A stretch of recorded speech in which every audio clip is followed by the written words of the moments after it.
Buenos días a todos, muchas gracias por venir a esta charla que se llama Gestión Cuántica de APIs, pero no voy a hablar de física cuántica, o no mucho,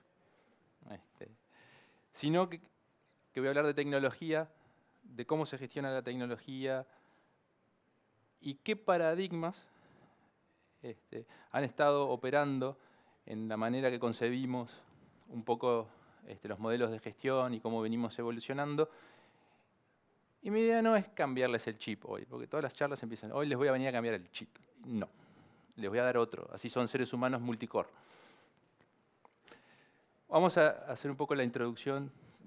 Luis Acevedo, ingeniero, docente de la Facultad de Ingeniería, trabajo en Sabre, que es una empresa de software y tecnología que mueve la industria global de viajes. Si alguna vez compraron viajes online, probablemente por detrás estaba la tecnología que construimos ahí en Sabre. ¿Okay?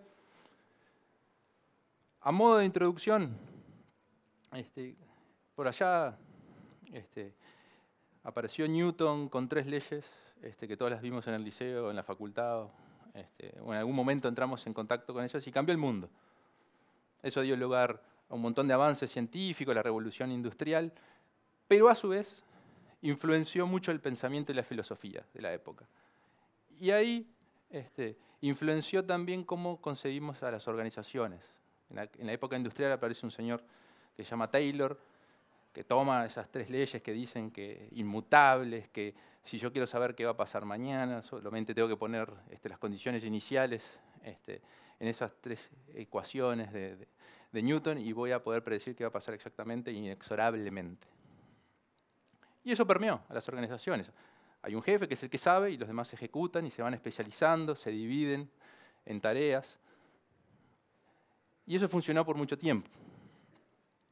Y funcionó en el campo de la física. El campo de la física después encontró problemas que no podía resolver.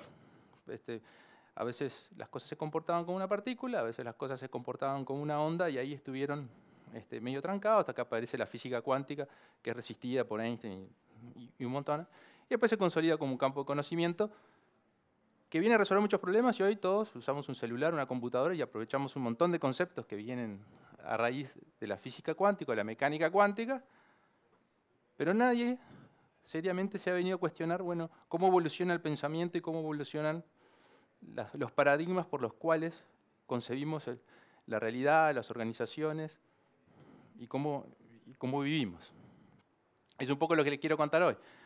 A través de la mecánica cuántica entendemos que hay partículas que están enlazadas y lo que pasa con una, no importa qué distancia estén separadas, automáticamente el estado de una influye en la otra.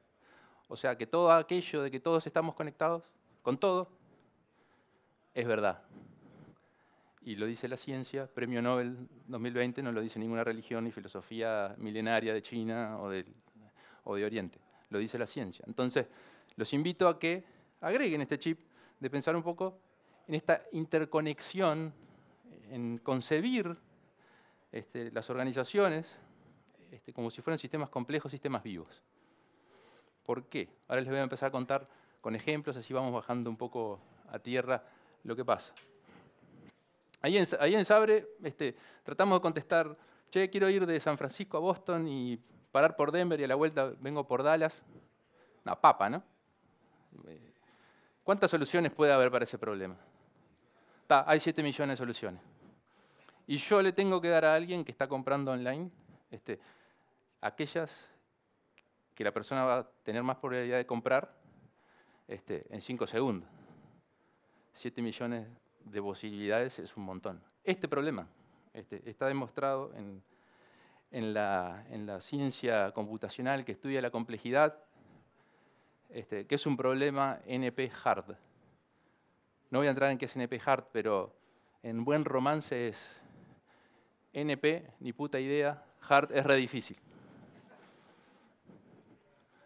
Pero bueno, tenemos que hacer esto en un tiempo razonable. Hacer esto es bastante complejo. A su vez, las APIs en nuestra compañía arrancaron muy tímidamente siendo 80s y dijimos, bueno, los que no saben de Sabre, en 1960 inventamos el e-commerce. La primera transacción electrónica en el mundo, cuando no existía Internet, la inventamos en 1964 cuando se emitió el primer ticket aéreo electrónico en una oficina de Buffalo, Nueva York. Pero con el tiempo, las APIs, o sea, ofrecer las funcionalidades del sistema nuestro a desarrolladores de software, tanto internos como externos, tomó vida propia y se fueron a 450, todas interconectadas con todas, y los equipos funcionaban en un modo newtoniano. Eran equipos que se encargaban de una partecita, aislado del resto, se encargaban de una parte y se la pasaban al otro. Y entonces empezaron a aparecer cosas raras, como que algunos le llamaban a la ciudad de donde yo partía origen y a la donde yo llegaba destino, y otro le llamaba aeropuerto, y resulta que el sistema se rompía por las relaciones. Porque en los sistemas complejos, o cuánticos, o sistémicos, las propiedades del sistema se pueden explicar por las relaciones y no por las partes en sí mismas. En un auto no es el motor que me lleva al punto A a B, ¿no? O sea, no puedo explicar las propiedades de un auto solo mirando el motor. Esto es lo mismo. Empezaron a tomar vida propia muy rápidamente. Y los chiquilines del servicio técnico, que ¿dónde estaba yo? Acá hay alguno. Empezaron a ver estos patrones de comportamiento. Aguanten conmigo que ya vamos a llegar a la cuántica. Pero en un eje está cuántas interacciones nos lleva a resolverle algo a un desarrollador de software que usa nuestras APIs, y en el eje de la CI, cuánto tiempo demoran resolverse.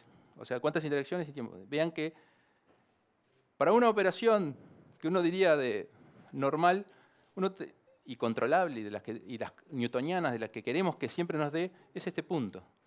Cualquier administrador quiere que su operación sea este punto. Te resuelvo la primera vez que me contactaste en poco tiempo.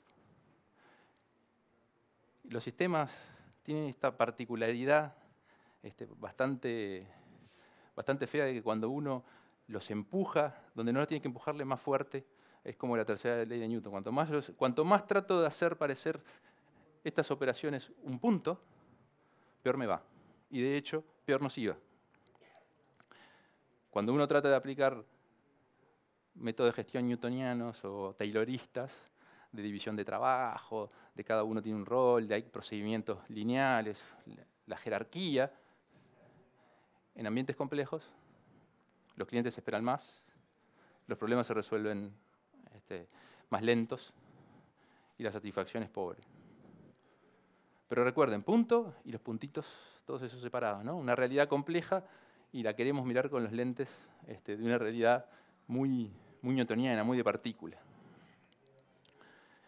Esto lo aprendimos de las ciudades. Las organizaciones, cuanto más crecen en cantidad de empleados, menos eficientes se hacen. Tratándolas como división de trabajo, jerarquía, pasa eso. Las ciudades, que es un organismo social, vivo, que hay pocas reglas, pasa lo contrario.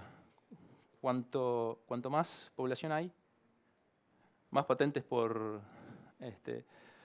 metro cuadrado aparecen. O sea, hay más innovación cuanto somos más. O sea, el sistema se organiza solo, el sistema se autoorganiza de alguna manera, es mucho más eficiente que una organización. Entonces, ¿por qué no hacemos que las organizaciones sean como sistemas sociales vivos que son más eficientes?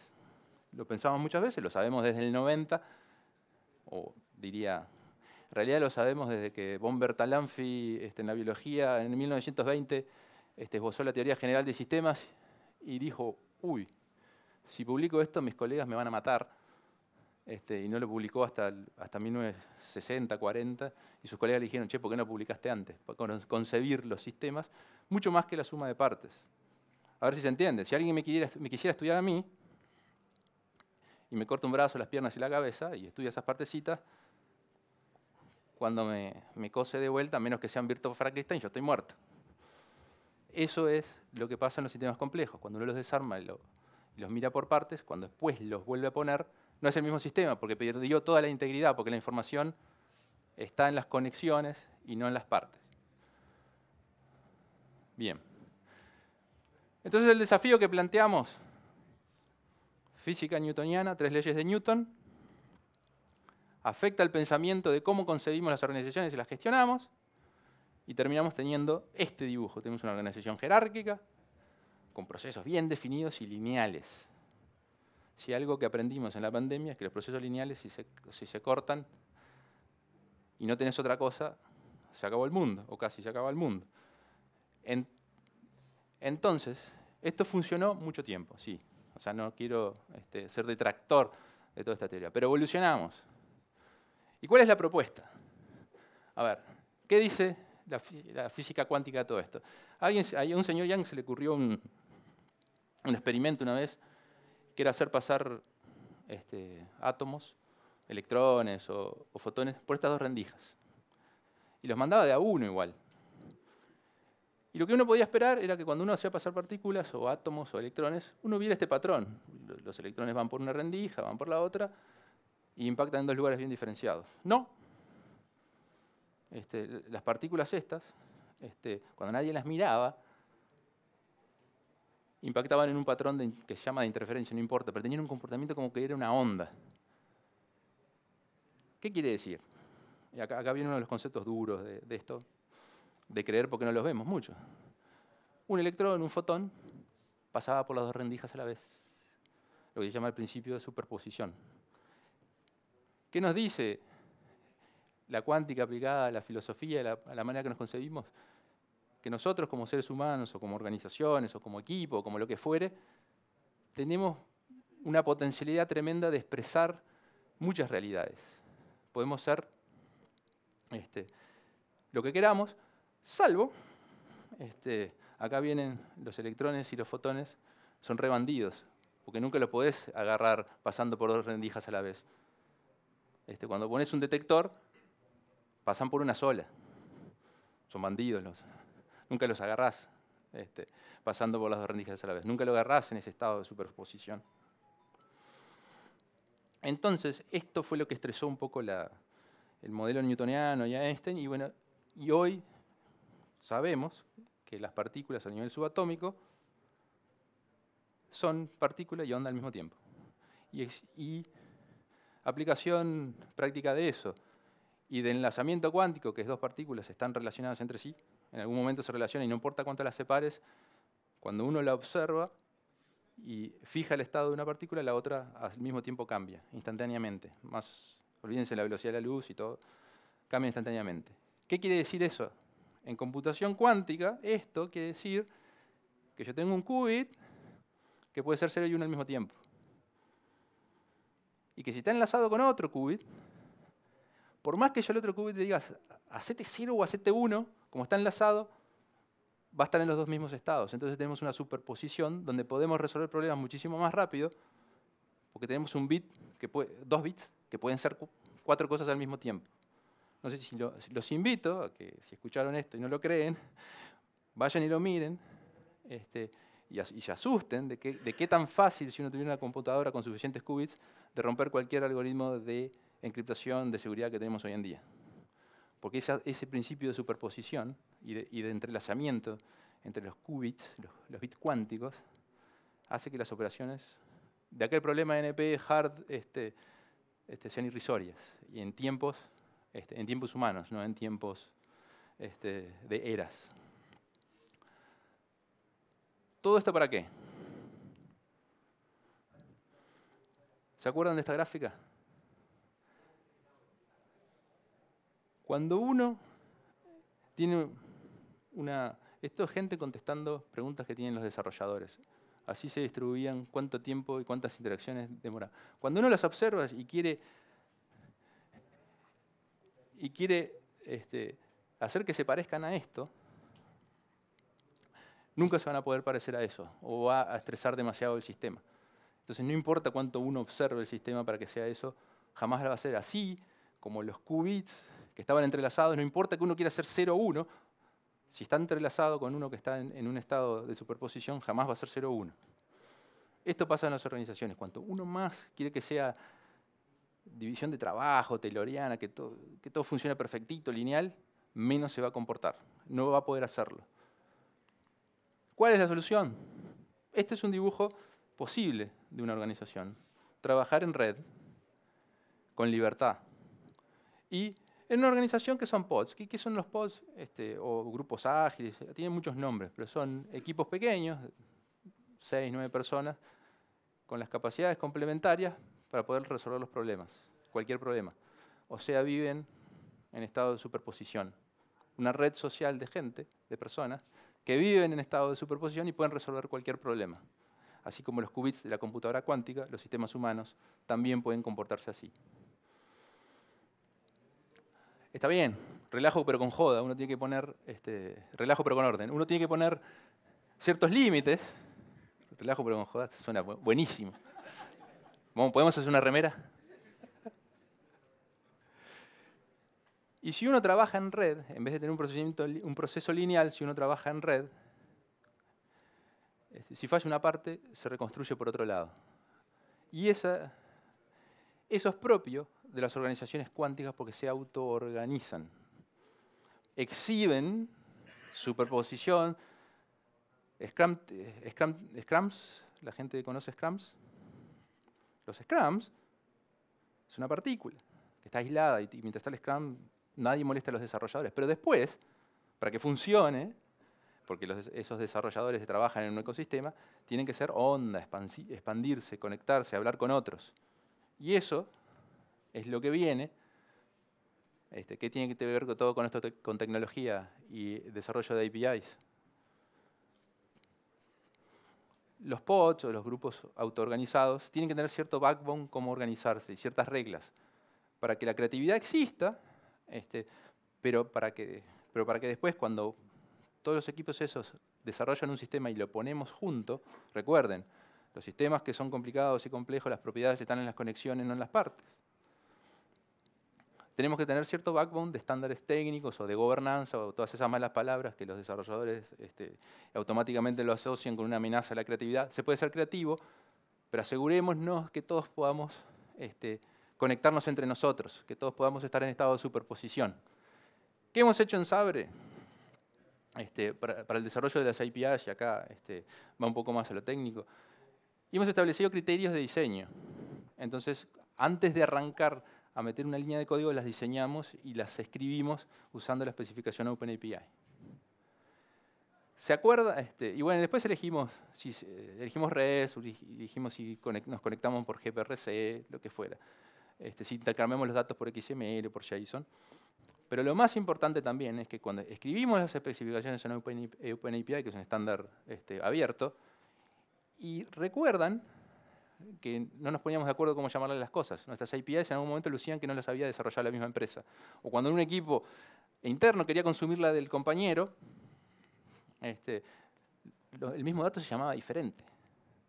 Entonces, metemos ahí, tenemos una taxonomía de tipo de datos y automáticamente chequeamos las especificaciones OpenAPI por linter para ver si los estándares de estilo se cumplen. Entonces, nos hicimos partícula, crear nuestra propia API y volvemos a hacer superposición al hacer taxonomía y chequear. Desarrollamos en Java Spring, eso es para que vean que todo esto aterriza en código. Y definimos también un marco para el desarrollo de software que le llamamos API First. Como todo el mundo, diseñamos primero la API, aplicamos un montón de herramientas para testearla, inclusive antes de meter la primera línea de código, para ver que se conecte bien con otros, podemos hacer tests, podemos construir un cliente y simular respuestas.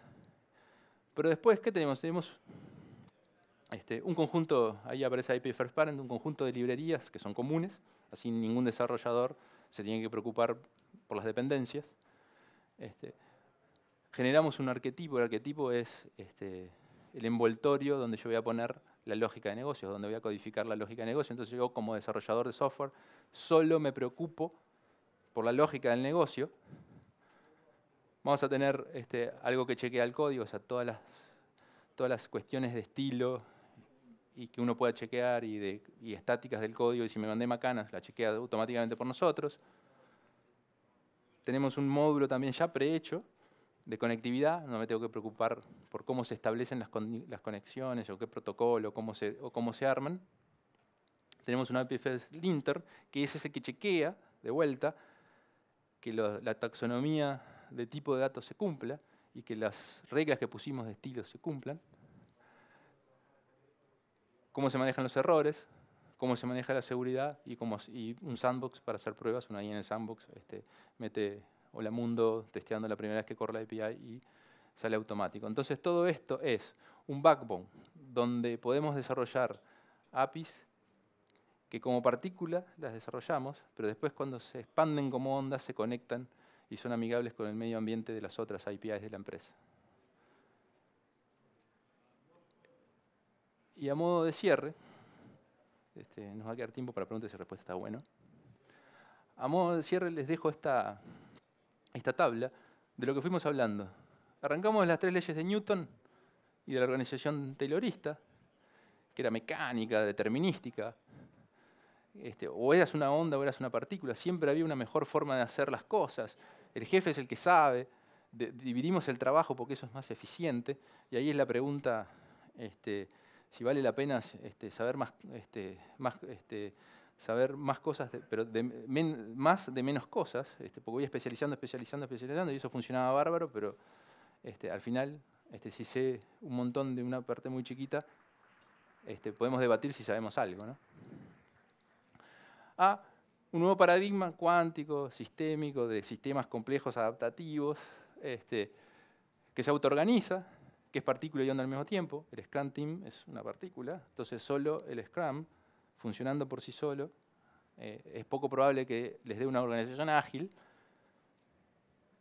pero que pueda funcionar como onda y superponerse en el sistema, en diálogo con el entorno, es lo que le va a dar la agilidad al fin del día, porque les va a evitar un montón de retrabajo. Esto es re importante de recordar, y no lo voy a decir otra vez. Los sistemas hoy en día, los sistemas tal cual está la industria del software o el mundo, que es complejo, no es lineal. Si uno divide las cosas en partecitas es muy poco, y las optimiza, es muy poco probable que optimice el sistema entero. Vuelvo al auto, si yo traigo digo, ok, los mejores motores son los motores de Chevrolet, los mejores chasis son los chasis de Hyundai, las mejores puertas son de otra marca, lo que sea. Traigo los mejores ingenieros y le digo, armen un auto, no van a poder armar un auto porque las partes no van a calzar. Eso es un poco lo que nos pasó cuando las APIs tomaron vida propia y no había una visión que las mirara como sistemas, que las dejara autoorganizarse, pero con cierto orden. Y bueno, las organizaciones cuánticas se modelan como un sistema vivo, un sistema social. Los equipos son multidisciplinarios, es más responsiva que reactiva, y se estimulan las preguntas y la co-creación en vez de concreción. Y están en armonía con el medio ambiente. Yo lo mencionaba, que hoy, las organizaciones de hoy, no solo tienen la responsabilidad de hacer productos que encanten a los clientes, sino cada vez más que sean amigables con el medio ambiente, que dejen huella de carbono positiva. Hay toda una forma que concebimos las organizaciones, las podemos concebir más como en la revolución industrial. Si vamos a resolver problemas del planeta que nos agobian hoy en día, tenemos que pensar más en la armonía con el medio ambiente, y las organizaciones sistémicas o cuánticas son un buen lugar donde empezar, por aquello de que un ejemplo, cuando uno habla de calidad y dice, ¿quiénes son los mejores en calidad haciendo autos? ¿Quiénes son los mejores en calidad haciendo autos? ¿Alguien se anima? Japoneses, Toyota. Ahora, son los mejores en calidad. Ahora, si vos vas a Ciudad de Santiago, a Ciudad de México, y ves todo el smog que hay por los autos y todo eso, ¿mejoraron la calidad o no mejoraron la calidad de los japoneses? Eso es pensar en sistemas adaptativos y en armonía con el ambiente. Es un viaje. Pero ese es el chip adicional que les quería dar hoy. Que hay una evolución en la ciencia, que tiene que evolucionar la forma en que concebimos los paradigmas para conseguir organizaciones y nuestra interacción entre nosotros. y que es posible. Está hoy disponible. No vayan a estudiar mecánica cuántica, pero estudien o lean cuáles son las implicaciones filosóficas de este estilo, porque se van a sorprender la cantidad de cosas que van a poder resolver. Así como si estudian computación cuántica les va a volar la cabeza qué tan rápido pueden resolver problemas que hoy les lleva mucho tiempo, van a ver qué tan rápido pueden resolver problemas en organizaciones y en la sociedad. Acá unos resultados de estas aplicaciones que no tienen mucho que ver, pero algunos conocen estas gráficas, pero cómo aplicando este tipo de organización, este tipo de filosofía, nivel de servicio y nivel de atención del cliente subieron, donde antes el modelo taylorista no nos daba respuestas, y cómo ese estado de superposición nos hizo resolver más rápido. O sea que funcionan las organizaciones. Muchos de acá hemos sido testigos de eso. Gerardo da clases de pensamiento sistémico en la universidad. Ya vayan al curso, Gerardo, que está buenísimo, y les enseñan esto mucho mejor que yo.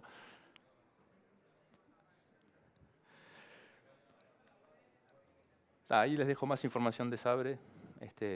Pero me encantó que el operador conocía a Sabre. Ya me puedo ir contento. Muy bien. Tenemos 5 minutos o 3 minutos de preguntas. Claro.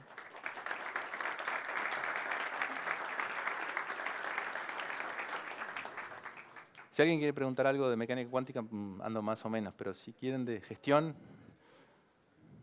Sí.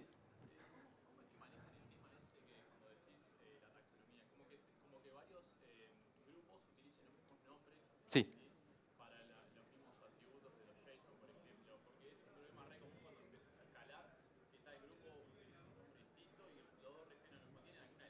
Sí.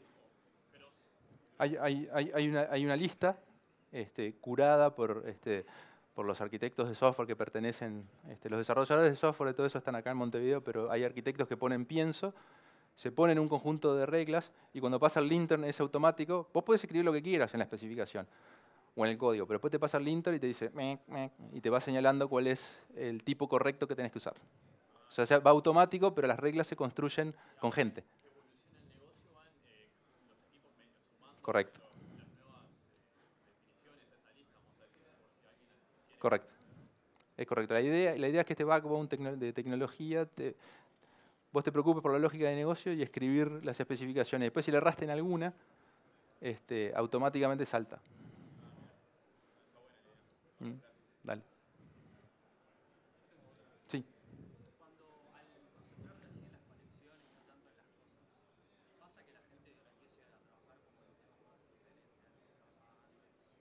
Sí, es buena pregunta. Él pregunta si cuando uno se focaliza en las conexiones, la gente no piensa en trabajar en cosas que no debería estar trabajando. Es buenísima la pregunta, porque este tipo de organización requiere muy buena la pregunta, requiere que el líder y el equipo tenga claro hacia dónde va, qué es lo que tiene que resolver.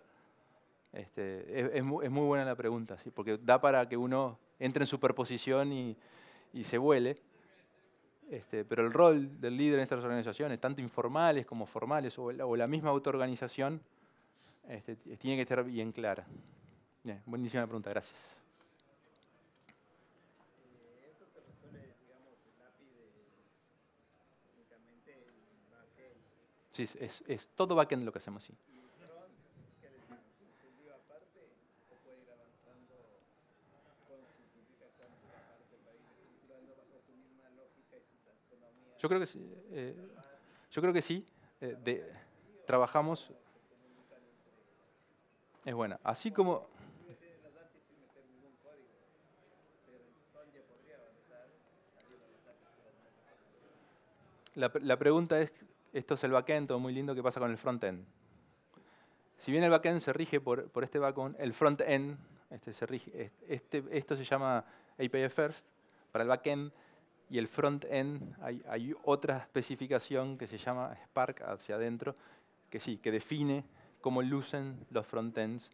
Y si uno quiere poner un botón o lo que fuera, ya está especificado también. Y ahí no sé si tenemos la misma facilidad de chequear que la user interface luzca como los patrones que queremos que luzca, pero sí hay un equipo de user experience que se encarga de eso.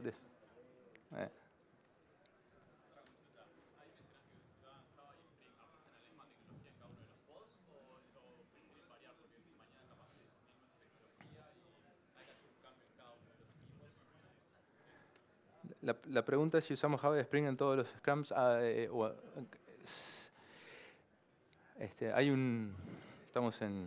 Estamos a 2 minutos, pero sí, usamos Java y Spring. Tratamos de usar Java siempre, porque ha resistido los años como plataforma de alto rendimiento para aplicaciones Enterprise. Recuerden que yo tengo que procesar 7 millones de opciones para decirte cómo ir de San Francisco a Boston. Y Java todavía es bien performante y hay mucho conocimiento y mucho talento alrededor de eso. Es una decisión más por ese lado que por otro. Pero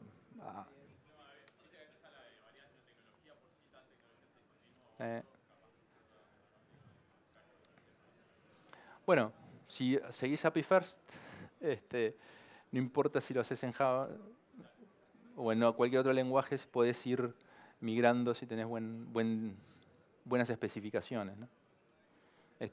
Está medio contemplado, pero seguimos siendo Java porque sigue siendo una buena tecnología, un buen lenguaje de desarrollo para aplicaciones altamente performantes. Y con esto doy fin. Muchas gracias por escucharme. Que tengan una buena jornada.